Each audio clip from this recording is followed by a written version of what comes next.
If you have a stalk chopping corn head, you'll want to make sure that your gearboxes get serviced and make sure they're not leaking. You'll want to check the knives, make sure they're free floating and that they will spin.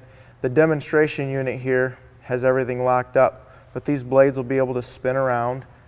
Also, when checking these, make sure your seals are not out. When changing the oil, there's a drain plug and a fill plug. There's a gearbox here, and there's a gearbox down here.